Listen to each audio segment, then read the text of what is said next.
Wis ta? Urung, Pak? Oh iya wis.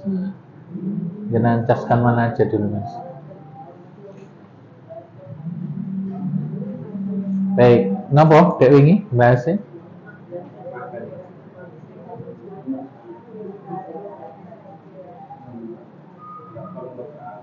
Hah? Oh.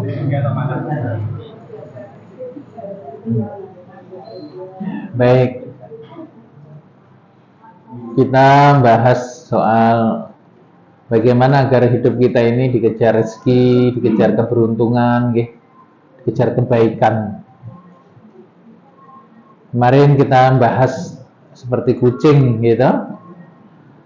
Kucing itu akan mencari, mendekati orang-orang yang di dalam hatinya ada suka padanya. Rupanya rezeki juga demikian. Agar kita ini dikejar-kejar oleh rezeki, dikejar-kejar keberuntungan, yang pertama adalah kita harus mulai mencintai rezeki, mencintai uang, mencintai materi. Karena salah satu cara tipu daya setan itu adalah membisik-bisikkan pada kita untuk membenci dunia. Itu adalah bisikan setan, dan banyak yang berhasil dengan cara ini. Seakan-akan warok, seakan-akan zuhud, ya. Wong urip ning donya iki ra butuh duit, ra butuh bondo donya. Ya, ra mati pisan ya. Dan banyak yang terjerumus ke dalam tipu daya setan ini. Sementara syariat agama kita semuanya niku nopo merintahkan kita semuanya untuk menjadi orang-orang yang berkecukupan, menjadi orang-orang yang berkelimpahan, sugih. Maka perintah-perintahnya itu wa anfiqu mimma razaqnakum, berinfaklah, bersedekahlah dari apa yang aku berikan kepada kalian sebagiannya. Tentu orang-orang yang bisa berinfak, bersedekah, berzakat itu orang-orang yang mampu. Tidak ada tuntunan dalam Al-Quran itu mintalah, ya, nggak ada, kecuali hanya meminta kepada Zat yang Maha Kaya, yaitu minta kepada Allah. Sementara kita perintahnya apa? Suruh berinfak, suruh memberi. Jadi orang-orang mukmin yang sadar itu ngerti ilmu ini, bahwa kita itu mesti kaya.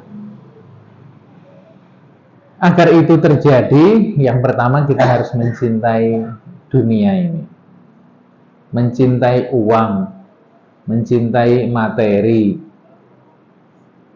Tentu cinta di sini bukan hubbud dunia, mencintai dunia yang melenakan kita dari mengingat Allah, akan tapi justru menggunakan materi ini, menggunakan uang, menggunakan rumah, kendaraan, harta benda yang kita miliki ini untuk membuktikan cinta kita kepada Allah.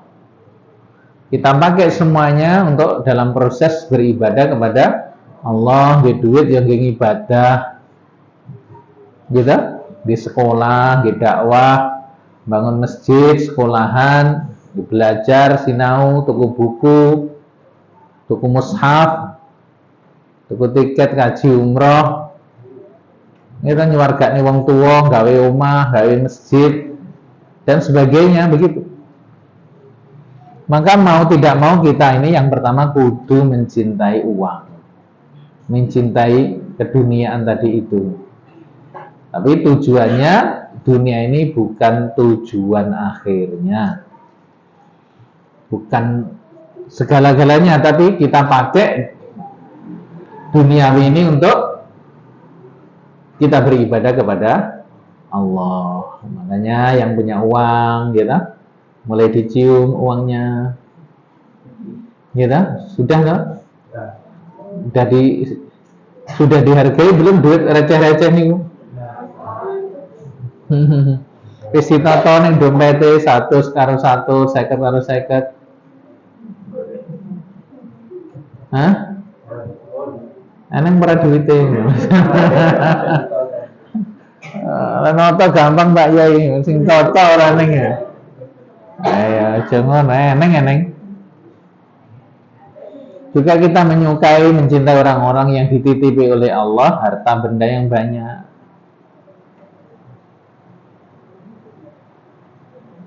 Yaitu lucu, kita ini menggemar sepeda balap misalnya. Tapi kita tidak suka pada pembalap, ya tak? Kita itu suka goes, rasanya karo wong sing goes iki ya lucu. Nggak cocok. Kita itu mencintai Al-Qur'an, maka otomatis kita mencintai ahli Quran kan ngoten toh? Orang yang senang bela diri, maka dia senang pada para pendekar, ahli bela diri, itu sudah begitu hukumnya. Maka kemarin kita latih gitu, ibu-ibu, bapak-bapak, adik-adik semuanya, bagaimana awake dhewe iki duwe rasa seneng dengan orang-orang yang sukses. Ngono kuwi. Jadi ketika kita melihat ada orang lain senang, bahagia dengan karunia yang Allah titipkan, awake dhewe berusaha untuk melok seneng, alhamdulillah ya Allah, wong kuwi kok duwe mah apik kaya ngono. Berkahilah hidupnya, bahagiakan keluarganya, mudahkanlah urusannya.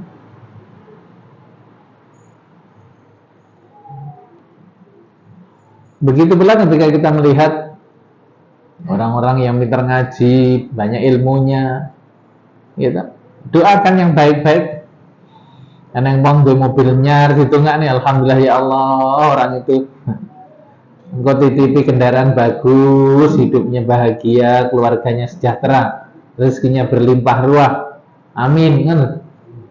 Caranya begitu terus setiap kali melihat orang lain itu mendapatkan kegembiraan, kebahagiaan, kita secara spontan ikut bahagia, walaupun kita tidak memperolehnya, tapi rasanya aku kok malah seneng toh kan, yen awakmu duwe untung gede, yen awakmu iso sejahtera hidupmu. Ini batin yang seperti itu tidak bisa direkayasa.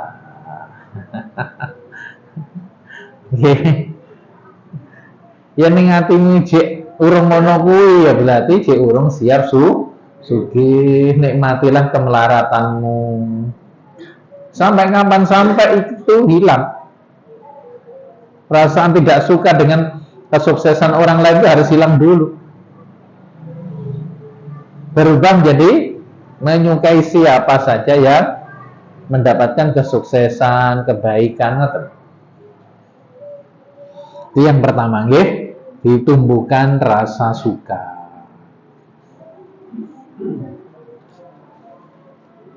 Termasuk tidak akan kita bedakan jumlah uang 100.000 dengan 100 rupiah. 1.000 rupiah karo 10.000 rupiah ini podo dicintainya kok. Bukan masalah uangnya, tapi ingat siapa yang memberinya.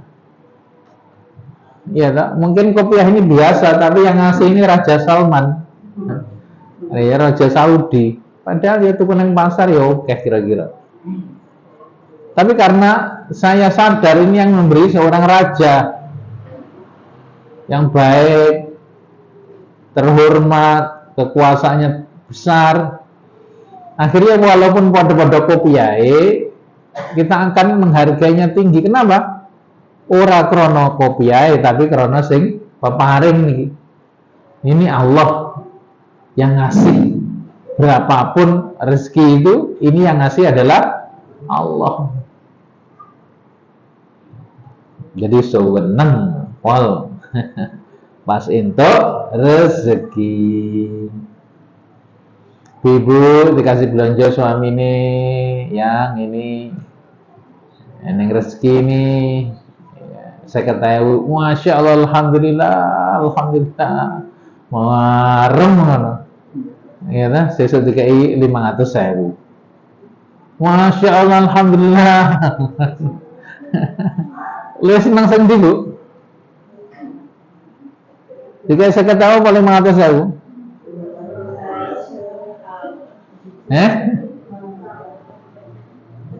Senang sendiri? Ya Allah, tiba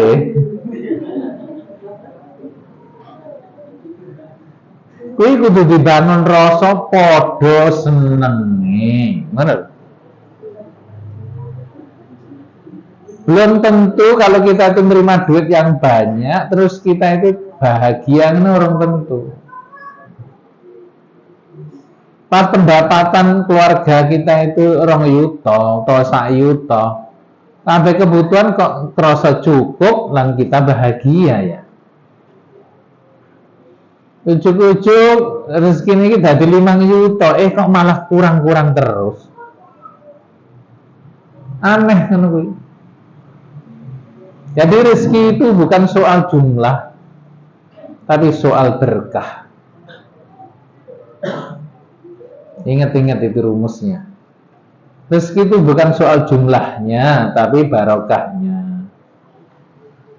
Banyak terbarokah kita tetap lihat di mana sak titik ora barokah.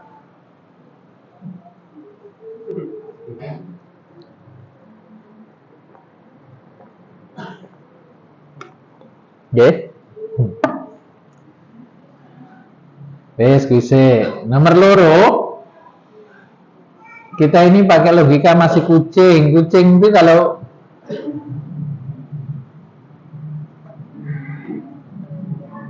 kita menginginkan dia datang, caranya pripun? Dikai pangan, diceluk, pus, meong ini ya.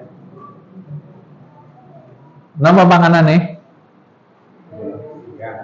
Lontong. Piye to? Kucing panganane lontong. Kucing ku telu kabeh lemu-lemu, sing siji abang, sing loro blahu. Meong terus loh. Iki piye to iki? Kucing panganane lontong ora gereh kan. Iya berapa? Ternyata kucing itu akan datang kalau kita kasih umpan, boh lontong, boh gereh, boh apa. Juga kita panggil, meong. Ternyata rezeki itu juga demikian. Rezeki itu kudu dipancing kadang-kadang. Ada jenis rezeki itu munculnya ketika perlu dipancing. Seperti kita ingin nyari ikan, perlu dikasih umpan. Bagaimana cara memancing rezeki itu tadi atau uang tadi itu? Ya dengan uang juga, dengan materi juga. Bukan dengan doa. Materi dilawan dengan materi. Memang hukumnya begitu. Luwe mung kaya apa terus ndonga iso wareg dhewe. Ya ora. Gini lagi. Cara memancingnya adalah dengan pripun? Memberi. Maka sedulur semuanya, kalau kita ini kondisinya lagi kepepet, lagi berkekurangan, tirakatlah. Tirakatnya itu dengan cara berbagi. Iling-iling rumusnya ini. Tirakatnya orang kaya itu hemat. Tirakatnya orang belum kaya berbagi. Ya tirakatnya orang miskin kan malah kudu seneng bundung. Tirakatnya orang sugih hemat. Makanya hemat pangkal kaya. Itu betul. yen wis sugih baru hemat. Tapi dengan berhemat kok iso sugih ki ora ngono artine. Buktine ngendi ya awakmu kuwi. Bertahun-tahun hemat ya tetep ora sugih-sugih. Ternyata orang ngono pancen. Rumusnya itu agar kita lepas dari mental kemiskinan, keluar dari jerat kekurangan itu adalah dengan berbagi, memberi.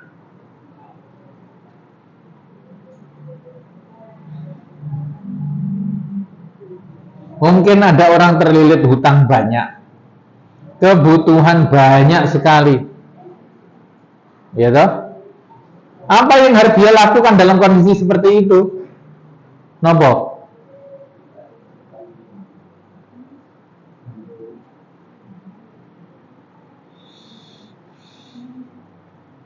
Yang harus dilakukan dia harus tenang dulu. Wis toh selama awakmu iku urung tenang, masalah iki urung selesai. Tenang sih. Hatinya kudu tenang, damai.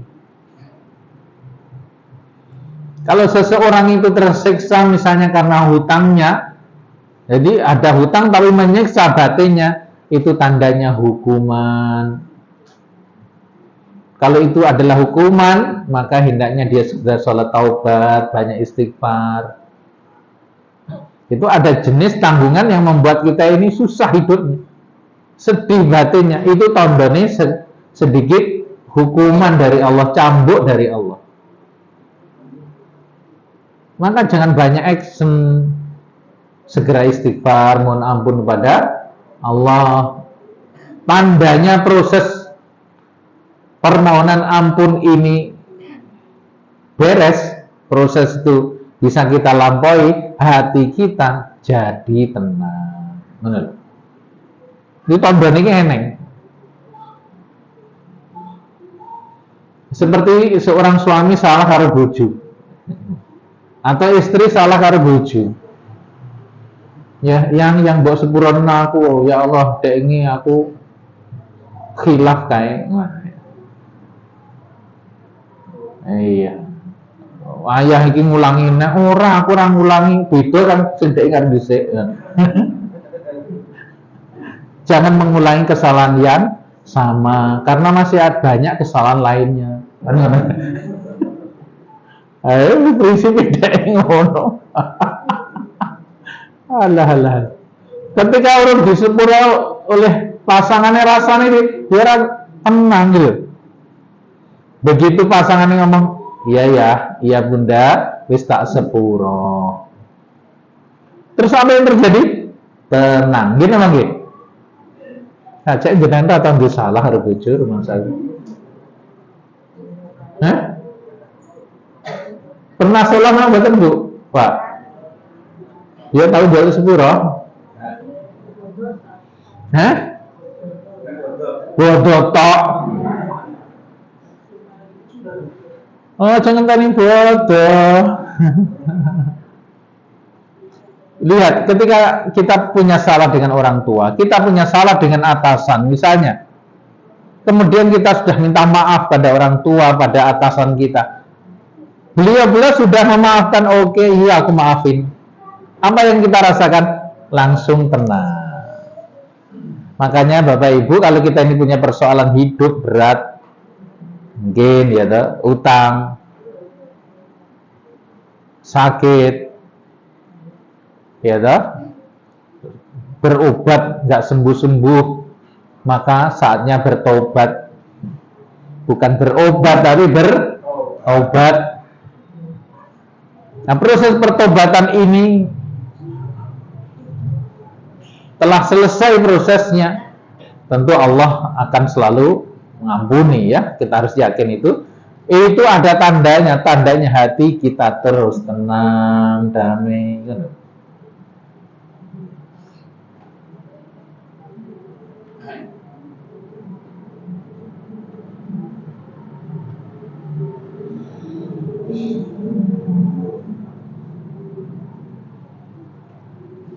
Bapak Ibu, berbagi ini tidak melulu soal materi.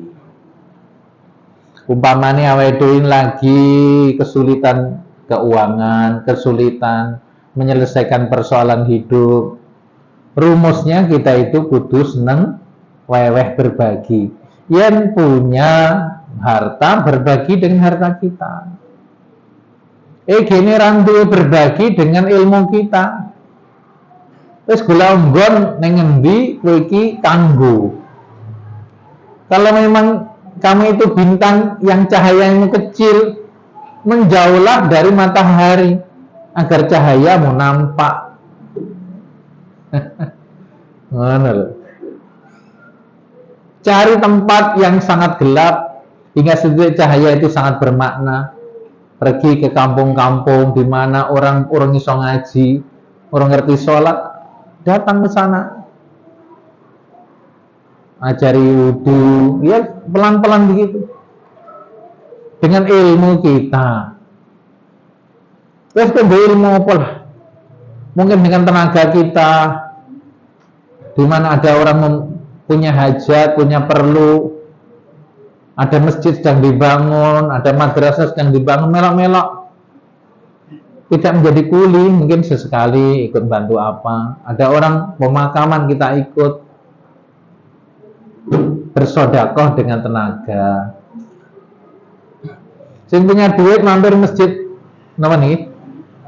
Ataqwa didelok meteran listriknya dicatat diisi 50.000 1.000. Kan semua bisa ngisikan kan? Tidak harus pengurusnya. Karena mencetak lho Pak. Waktu duwe rezeki iki gitu, mampir musola, mampir masjid mana ngisi pulsa untuk masjid 1.000 saya ketahui untuk berapa orang yang memanfaatkannya. Mana caranya? Rambi duit kok ya nyapu masjid musola, ada masjid musola serong-serongnya oke diresiki, yang wis jero wis resik delok kamar mandi nih.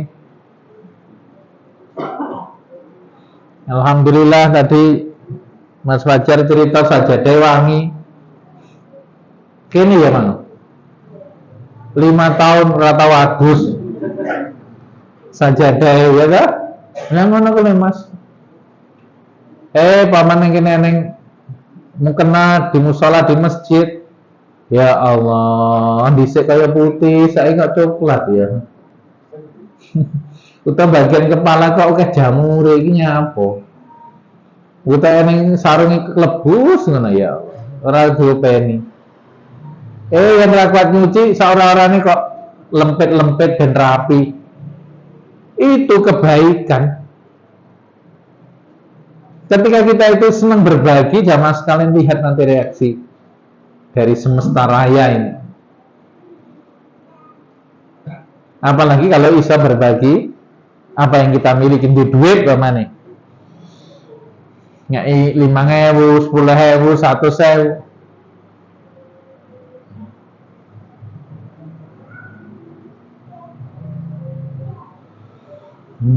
Uang bersedekah itu kan kayak dene kisah ini.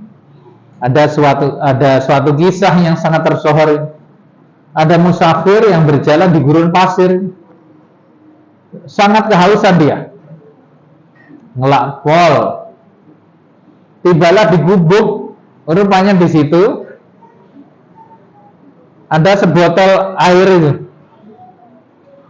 Dan di situ ada pompa kayak Dragon apa kayak merek kayak gitu. Pompa apa maksudnya? Ya pompa air di Dragon gitu. Dia coba pompa nggak bisa.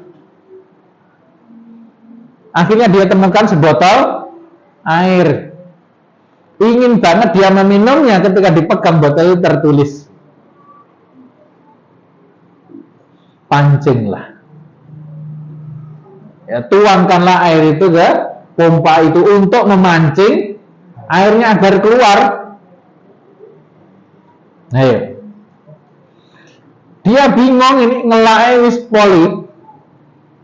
Sementara ini hanya tinggal sebotol air. Kalau dia tuangkan, oh iya, golek metu tenan. Nggih mancing mah, ya lek metu tenan banyune. Ya ora terus piye?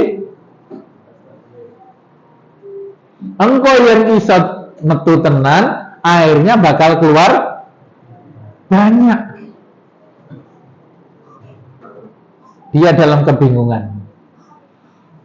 Coba jenengan bantu dia harus bagaimana? Iya mas? Tuangkan. Ada yang lain? Bu? Nah akhirnya metu banyune lho tenan bulan semua.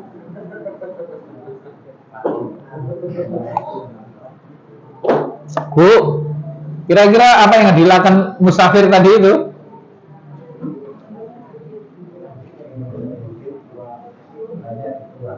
Minum sedikit, terus sisanya dituang, ora cukup. Nah, jamaah sekalian, kita itu sering terjebak dalam kondisi seperti musafir ini.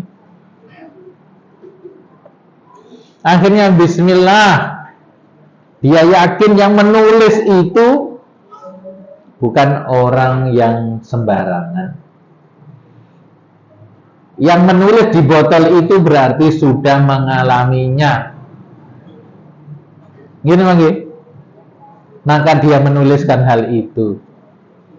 Karena tertulis itu bila sudah kamu tuang, maka isi kembali dia. Botolnya kan isinya. Akhirnya dengan yakin dia tuangkan air itu untuk ngumpul kondurnya. Jenengan pernah melakukan yang mana berapa? Ayo wes berarti kita seusia lah. Zaman-zaman gue. Ayo lah ngumpul. Ya mancing kompoi ngono ya, kandur. Ya, akhirnya betul. Dituangkan akhirnya bisa mancing air yang di bawah, nyambung kan, langsung bisa naik airnya.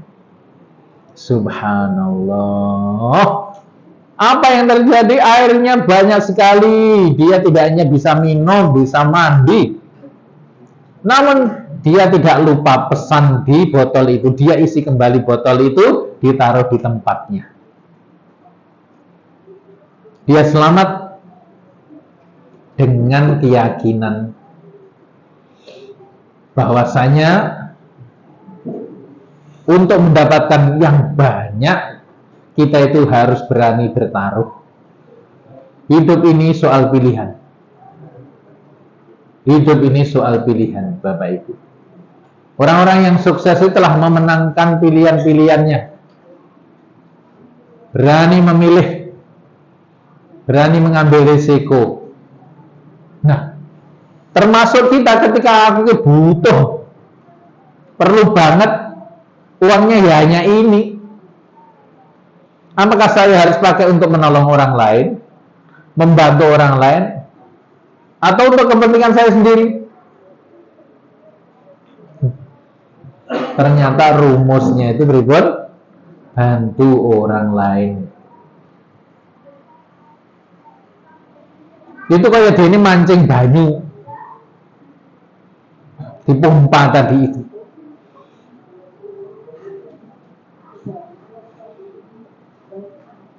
Bapak Ibu, ini saya sampaikan ilmu ini, ya memang bagi sebagian orang tidak bisa untuk selalu begitu. Mikirnya wong liya terus. Dan memang tidak begitu perintahnya. Namun cobalah sesekali dalam episode hidupmu mengalami peristiwa ini. Duitmu ini karena saya kata wis kuwi kabeh. Tiba-tiba ada seseorang yang sangat membutuhkannya. Pira butuh saya ketemu kayak dijarak bener. Inilah cara kadang-kadang dalam bahasa kasarnya Allah lagi ngeprank awakmu.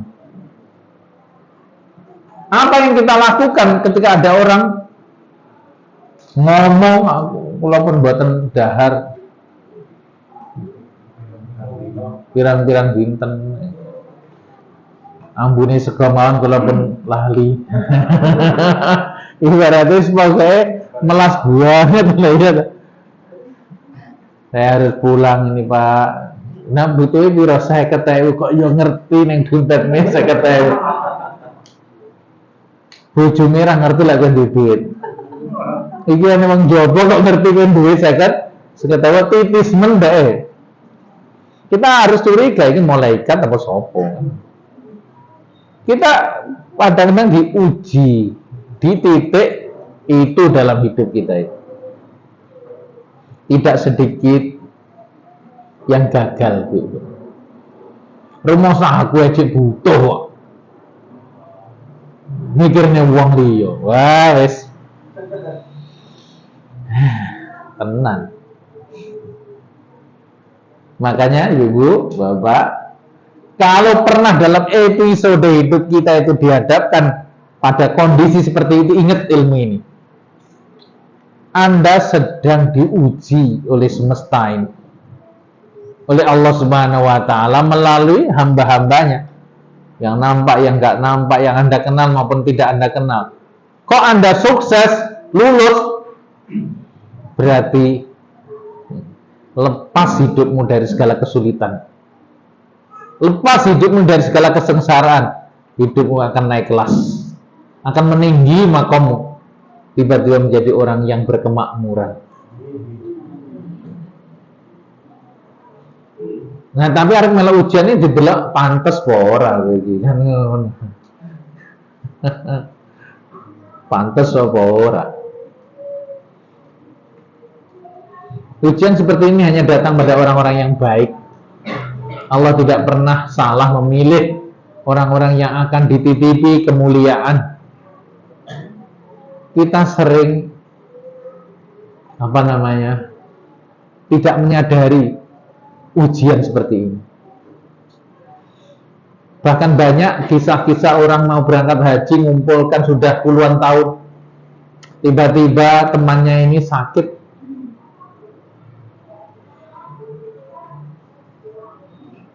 harus operasi, membutuhkan duit sebanyak yang dia kumpulkan itu untuk berangkat haji. Masya Allah. Apa yang harus kita lakukan? Berhaji kah? Atau menyerahkan uang itu untuk membantu temannya?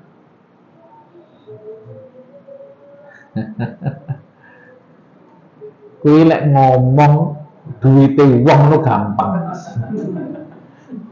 Iya. Wong yo nulung wong kuwi duwite wong kuwi iso ngomong ngono kuwi. Kuwi lek kuwi duwitmu dhewe lho masalah iki. Iku lek duitmu dhewe kepripun? Nah di sini nih kualitas seseorang itu diuji. Maka iling-ilingnya nih ujian seperti ini karena kita sudah belajar, biasanya kan datang kesempatan itu. Kalau suatu saat datang, mungkin dari orang yang tidak pernah kita kenal, mungkin wong ki orang bejaji, kaya wong edan, kaya wong opo, nggak meyakinkan mungkin menurut mata kita. Mak dibikin begitu, kok kita berhasil melaluinya dengan tetap mau berbagi.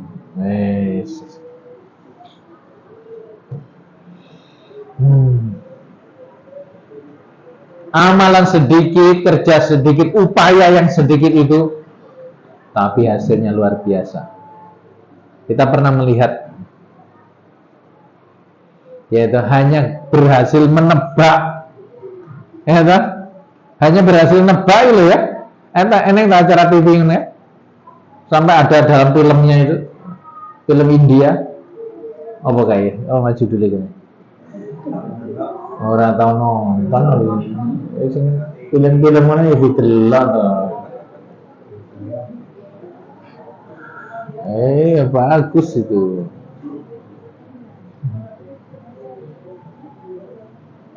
Hanya menebak, kan sederhana, tapi kok lulus loh, ngono loh. Kadang-kadang hidup ini ngono kuwi.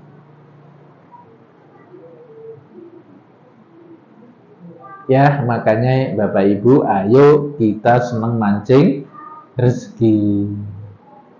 Gemar-gemarlah membagi, gemar-gemarlah memberi, dengan satu catatan, jangan bersedekah, jangan memberi dengan berharap bakal entuk balen luweh akeh.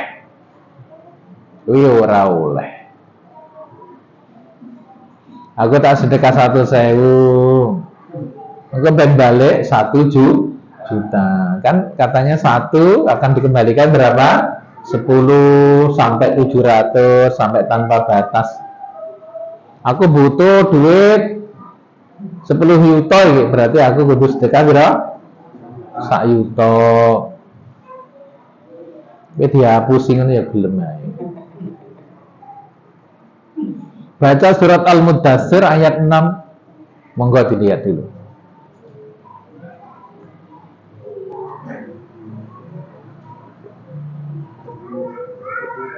Ayo Mas. Monggo dibaca, yang udah ketemu.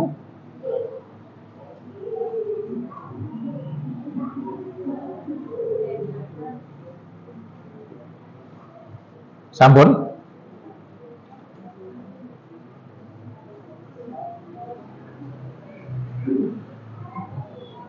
Monggo Mas. Dibaca. Iya. Kuwi kudu sing kok.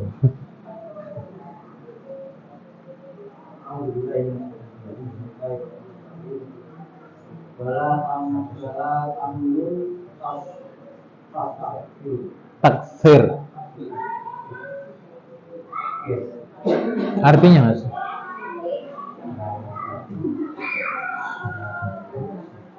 Artinya apa Bu?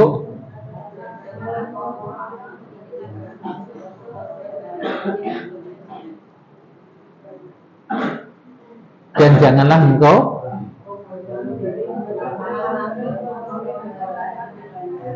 nah, ya tawala tanun taksir ora oleh ngono kuwi.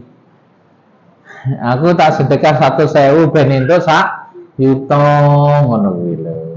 Engko mosok wis rumoso sedekah 1.000 kok iki Gusti Allah iki piye to iki? Ora teka-teka sing 1 yuto lho. Kowe nagih akhir. Jadi memang itu konsep sedekah. Pahala sedekah memang seperti itu. Allah akan melipat gandakannya. Itu sudah dalam matematikanya Allah. Hitung-hitungannya Allah. Kowe rasah melok campur ning kono kuwi. Allah tidak pernah ingkar janji. Allah akan memberi dengan caranya. Ya, itu sudah Allah punya aturan. Lantas bagaimana ketika kita berinfak, bersedekah? Ya sudah, berinfak saja, bersedekah saja. Perasaan yang harus diakses adalah aku iso, aku mampu, aku duwe, aku sugih, hingga kita bisa berbagi. Perasaan itulah yang menyebabkan infak itu mengubah nasib seseorang bisa menjadi lebih berkelimpahan. Kenapa? Karena aku iso sedekah. Aku duit oke, berarti aku sugih, aku mampu. Bukti ini aku iso berbagi. Ora rasa angen-angen pengen entuk balen sing luwe akeh. Ngaten nggih.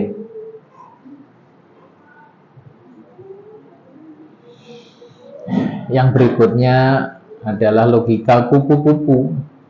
Kupu-kupu ki yang pengen dolanan karo kupu-kupu ya dikuiter, dicekel, dilebokne toples. Ngiterne kesel dilebokne toples nih.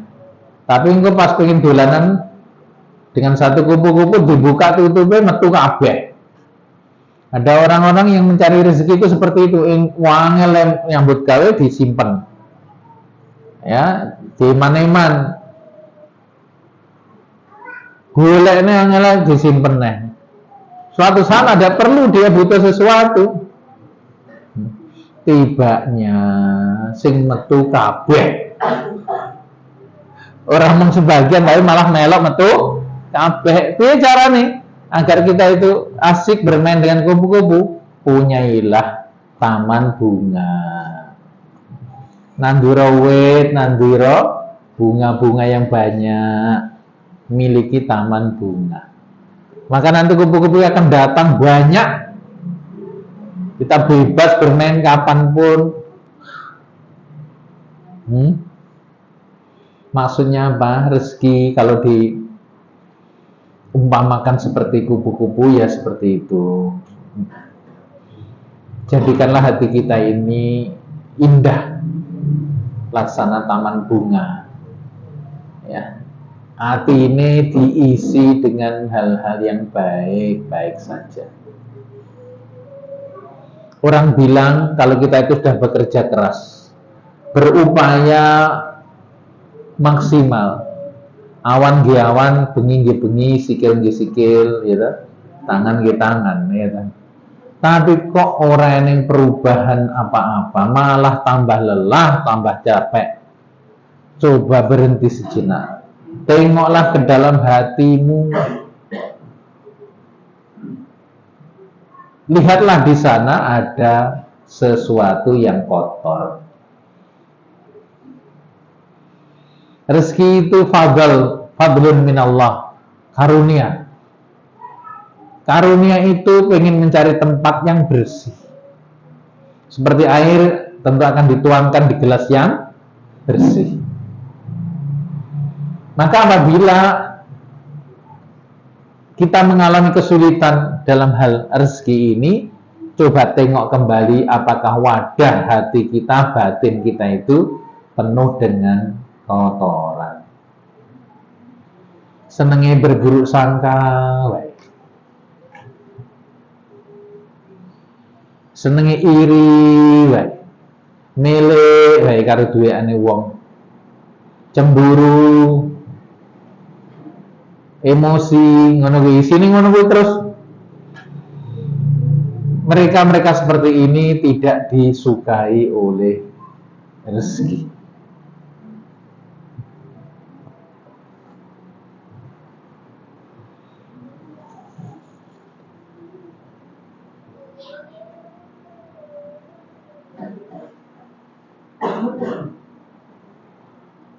Maka orang bilang orang yang baik hidupnya, maka kehidupannya juga bakal baik. Orang yang baik hidupnya, kehidupannya juga bakal baik.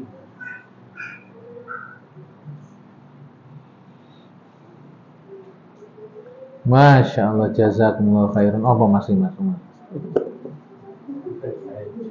Matur suwun. Niki napa niki?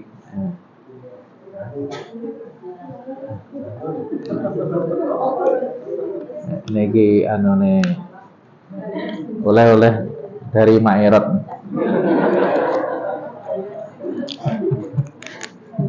Jazakillah, masya Allah. Bismillah.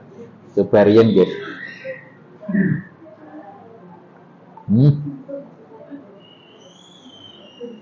Alhamdulillah nikmat. Jenengan melok seneng bola. Ngono lho, ujiane kan ngono. Lihat orang lain dapat nikmat, aku melok seneng, makan dua otak aja terus.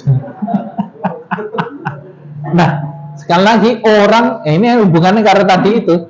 Orang selama hatinya itu belum bersih, tidak akan bisa bahagia ketika melihat orang lain bahagia. Wis ngono kuwi rumusnya. Itu tidak mudah, Pak. Itu tidak mudah, perlu perjalanan panjang. Peristiwa-peristiwa yang mendewasakan kita. Kemudian kita mengolah rasa sendiri, dunggahne didukke.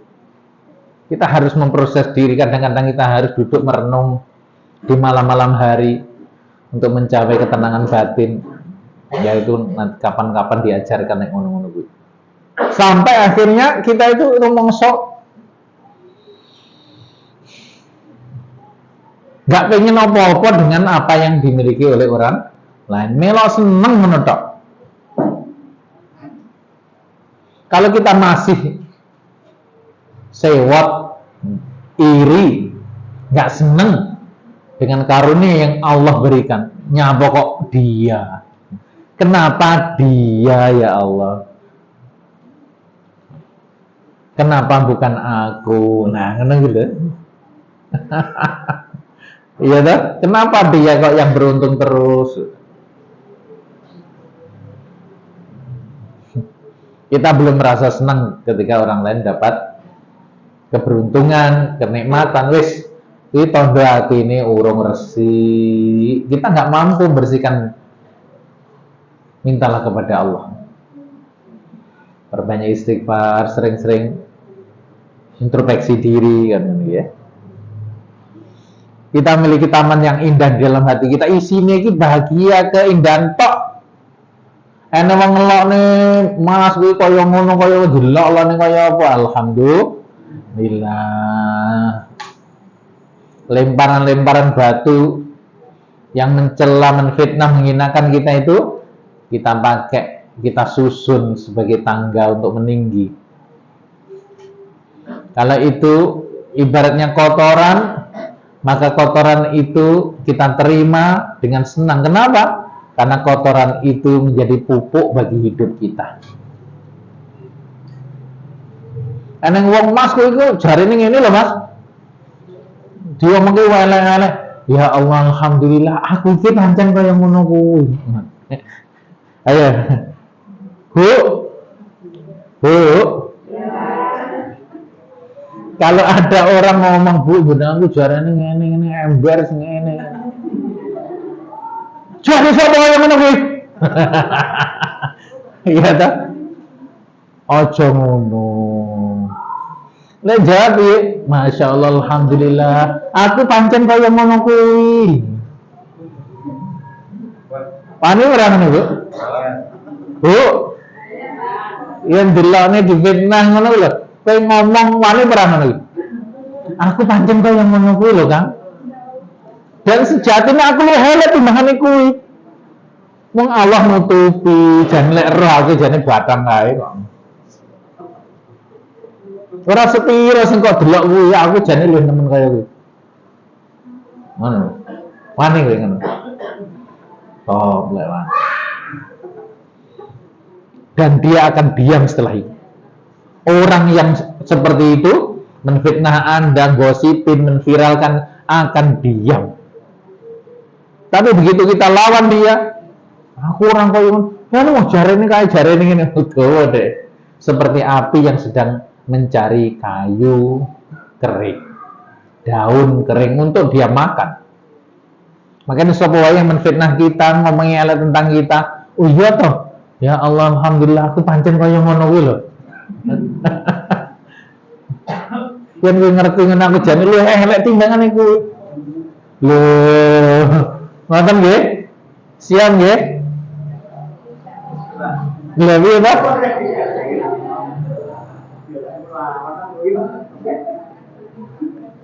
Diomongi malah ngabrok kowe iki. Kok aneh kok. Nggih? Ya. Ada waktu dikit, Ibu-ibu, Bapak. Berikutnya, rezeki itu seperti air. Air itu selalu turun dari tempat yang tinggi ke tempat yang lebih rendah. Orang-orang yang hidupnya penuh keberuntungan, dititipi oleh Allah karunia yang banyak dan hidupnya barokah, bahagia. Orang mengokeh loh, tapi apa yang dimiliki itu membawanya damai, bahagia, maka hatinya makin rendah hati, makin tawaduk, tidak meninggi, makin berisi, makin menunduk seperti padi. Kalau Anda kenal dengan orang-orang yang sukses, semakin dia sukses, semakin nampak ketundukannya. Rendah hatinya makin nampak.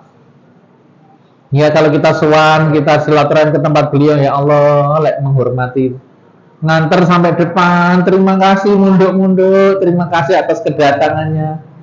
Wah, padahal siapa saya, siapa beliaunya kan? Kok kaya ngono kuwi. Ternyata orang sukses, orang yang dikejar oleh keberuntungan itu memiliki kesamaan karakter. rendah hati. Rendah hati. Luar biasa itu. Ingat ilmu air. Air. Terakhir dari materi ini adalah jangan egois berdoa. Jangan ya Allah berikanlah aku minta ini itu ya Allah, ojo ngono terus.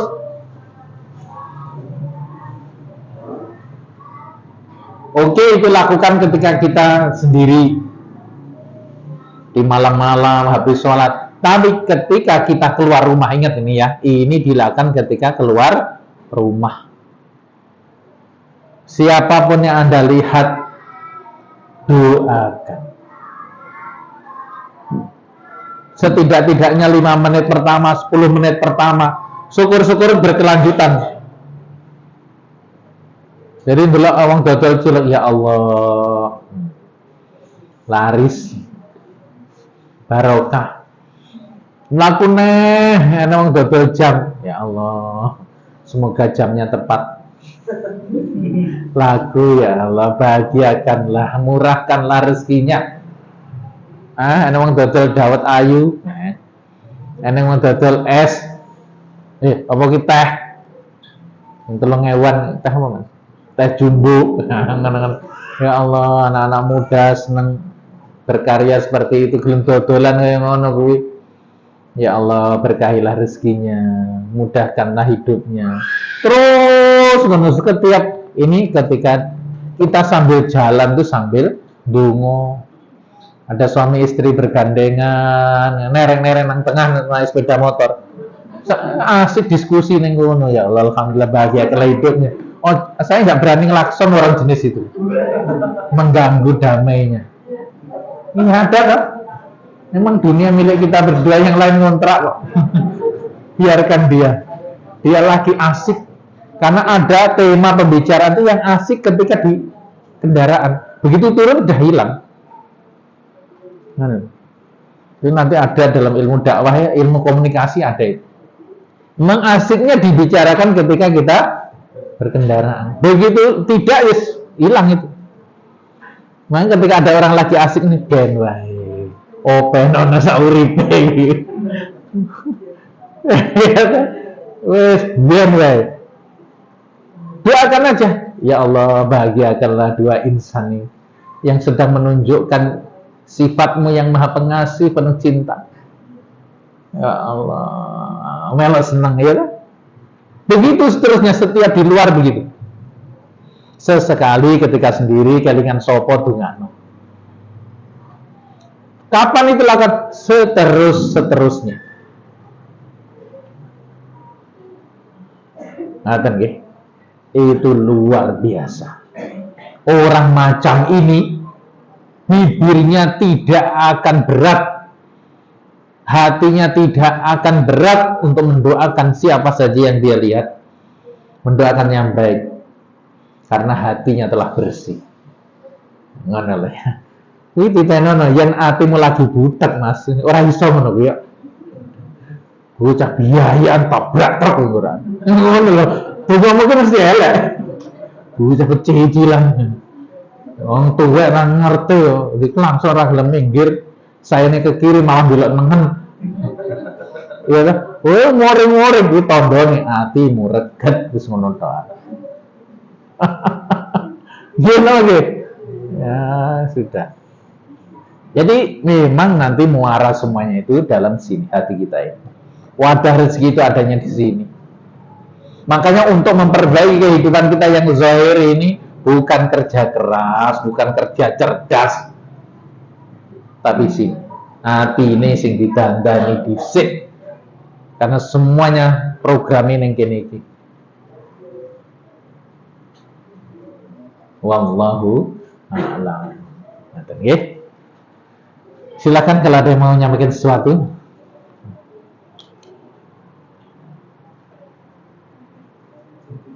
Monggo.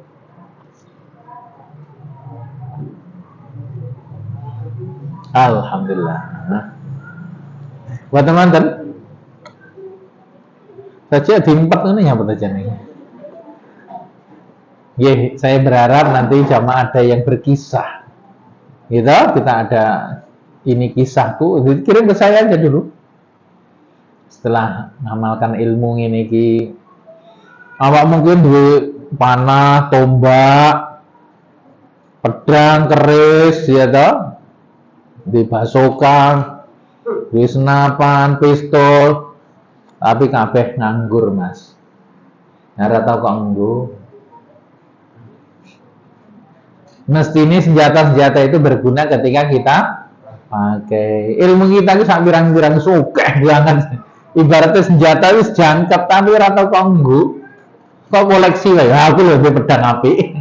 Aku lebih keris lo 11. Orang yang guna aku do samurai. Lah lagi sejak zaman Raja Ming sampai Naruto iki. Ngomong ngono. Iya lah, orang yang gunanya senjata itu hanya jadi koleksi. Ilmu-ilmu yang kita sampaikan itu bukan untuk di koleksi, tapi untuk di amalkan. Guna tahu senjata itu. Insya Allah kita akan tahu kehebatannya karena ini ilmu dari Allah. Bismillah ya, siap ya. Bismillah, wallahu a'lam bishawab, walakum minkum. Assalamualaikum warahmatullahi wabarakatuh.